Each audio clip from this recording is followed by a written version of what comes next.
আসসালামু আলাইকুম প্রিয় ভিউয়ার্স, আজকে খুবই একটা দরকারি জিনিস শিখবো। সেটা হচ্ছে কিভাবে ইমেল প্রেরণ করা হয়।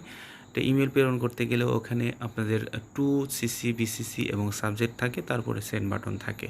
তো টুতে যাদেরকে আমরা ইমেল করব সেই ইমেল অ্যাড্রেসগুলো দিব। এখানে একটি হতে পারে, একাধিক হতে পারে। তারপরে যে ইয়াটা থাকে সেটা হচ্ছে সিসি। সিসি মানে হচ্ছে কার্বন কপি। এখানে যে বিষয়ে আপনি ইমেল করবেন, যাদেরকে ইমেল করবেন, সেই ইমেলটি অন্য যাদেরকে সিসিতে রাখবেন তারা সেই ইমেলটি দেখতে পারবে, এবং যাদের টুতে রাখা হবে তারা আবার এই সিসিতে যাদের রাখা হবে তাদেরকেও দেখতে পারবে যে কাকে কাকে আপনি ইমেলটি দিয়েছেন। তারপরে যে জিনিসটা থাকে সেটা হচ্ছে বিসিসি, মানে হচ্ছে ব্লাইন্ড কার্বন কপি।